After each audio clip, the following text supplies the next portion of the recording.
Amy Jacobs here with Berkshire Hathaway, and I am putting together a video series about title, and I want to bring to you Lisa Harvell with Secure Title of Texas. And Lisa is an expert in title and 1031 exchanges. She's been a professional for 20 years, so a little more. Maybe a little more than that. But so I just want to sit here with Lisa for a few moments and share with you the importance of a 1031 exchange and what it can do for you as a buyer or an investor, and how you can make that work for you. And so, Lisa, Yes. Hi. Thank you for meeting me today. We'll be normal. Give hugs. Yes.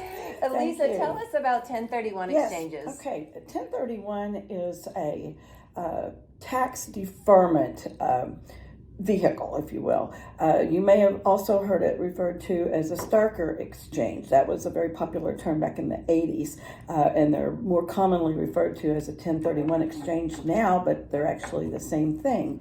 But a 1031 exchange is a way to defer payment of capital gains on a property. If you are investing in real estate and you're going to buy more than one property, which that's what an investor does, it's a great way to start deferring your property or your capital gains taxes.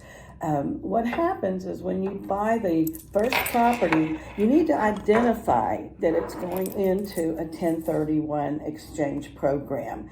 And then you'll have to have a 1031 company, and they'll charge a small fee to organize all the paperwork. And then they will be the neutral third party that will be involved in the 1031s. And you're going to want to probably stick with that same 1031 company over and over again, because it just gets easier and easier for you as a consumer.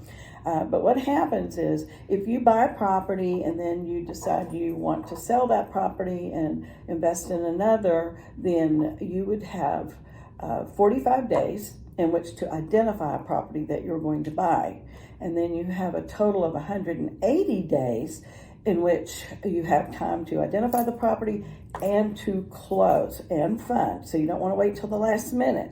But doing that, then you can roll in all of the cash, all of the sales proceeds into that 1031. You cannot take any money out of it once you're into the 1031. You're going to keep rolling in proceeds of sale as you sell properties. Now, if you want to keep buying properties, you can put those into the 1031 as well. You can have more than one property involved in a 1031 exchange. And one thing that's really important for you to do is to also know that when you're going to buy a property, you need to make sure that once you identify it and you're under a contract, that you keep it in that name. You cannot buy it in one name and then deed it out and then turn around and try to put it into another 1031. It has to be in the same name. So remember that when you're selling or you're buying one and you're going to sell it, don't try to deed it to another entity in between. That's very, very important, because you would lose your 1031 eligibility if you did so. I will also say it's very important to work with somebody that is very familiar with the 1031 exchange. Just because somebody's an escrow officer does not make them a 1031 expert by any means. So that's important, because one mistake can cost the investor a really large sum of money. You would lose tax benefits and deferments that you would otherwise have. So that's very, very important. What's the timeline that you have to close? So let's say I'm selling my land and I'm challenged to find another piece of property, and I have to be off of my land in 45 days. How long, what happens next? Okay, you have 45 days in which to identify the property you're going to buy. When I say identify, that means you're under contract to buy it. And then you have up to 180 days from that very first date to actually close and fund. Okay. So it's a substantial, it's 6 months. So 6 months to find something. So let's say to close. To close. Okay, yes. so 45 days close. to find it and get under contract. Okay. 180 or roughly 6 months in which to get your funding if necessary, and get closed and funded. And what if I want to take that cash that I just made from my property and put it into a new piece of property or a new home, and I already have the money from the closing of my current property?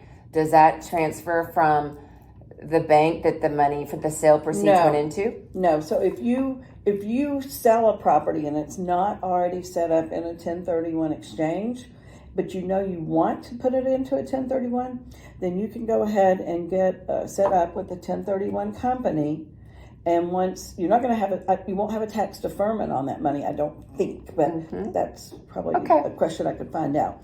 And then you could go ahead and get that property into a 1031. Okay. That's real important, because we want to know if you're an investor and you're buying property or you're buying multiple houses for the first time. This is your first time to be able to, utilize maybe an excess amount of funds that you might have received as a gift, or you just want to invest in real estate. And so I know that I've worked with multiple agents and buyers, and they have wanted to buy homes to put them into a 1031 exchange, which therefore they will end up leasing out. Right. And so it's something that they want to be able to utilize that money, best for them and make money from it. Absolutely. They can do that. They can get the property set up in a 1031, and as long as they own them, they have that tax deferment.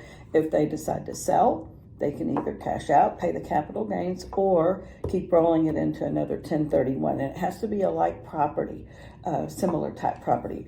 If you have a minute, I've got some examples of properties that could be exchanged. Yep, we can. Actually, sure. Okay. Well, since we're here, I don't know how we'll be able to show the examples. But Well, they won't be financial examples, just types of properties. So one way that you could do an exchange, and this is very, very typical, first-time investor buys a single-family property, and then they decide they're ready to take on a bigger challenge. Perhaps they want to buy a duplex or even a fourplex. I've seen a lot of people do that. So they could roll their sales proceeds into a 1031 to buy a duplex or a fourplex. Another item is maybe somebody has a rental property and they decide they want to buy an office condo. That would be another good example of a 1031 exchange where you're trading up. So you're getting more money tied up into that transaction, but you're also protecting and sheltering that money from tax gains. So, I've got many more examples, but that gives you an idea of ways that people use the 1031s. You talk about gains and losses. So can you explain a little bit about paying property gains when you close it or you keep it? Did I say that correctly? Yes, basically, the whole purpose of an exchange is to avoid paying those capital gains at the time of sale. So that's why most investors keep rolling and buying more properties, usually more expensive properties or more lucrative revenue producing properties, and so they will put a new property into another 1031, and they'll keep doing that for years and years because it delays all the tax consequences. And maybe you started out with a $300,000 purchase, and at the end you may be into several millions. Well, you've got all those roll-ups between lower priced properties or lower valued properties into where you end up at the end of your investment career, and you're only going to pay the capital gains on the end result. So it's a huge tax savings. Okay, so that really helps. And so Lisa, if anyone wants to find you, how do they reach you, Lisa? The best way is to contact me by email. It's Harvell at securedtitletx.com. Harvell, Harvell at securedtitletx.com. I answer emails really quickly, and that way you'll have a written record, and we can set up a phone appointment for any type of questions or discussions you'd like to have. But I am your 1031 expert. She is the expert for title and 1031s and all of the other things that happen in a title's office when you purchase and or sell a home. I'm Amy Jacobs. I'm with Berkshire Hathaway. You can reach me at 214-529-2641. Thank you for taking taking the time to watch this video, this time that we have with Lisa, and stay tuned for some more information on purchasing and selling homes. We're going to be talking about who pays for title policy. Okay, thank you so much.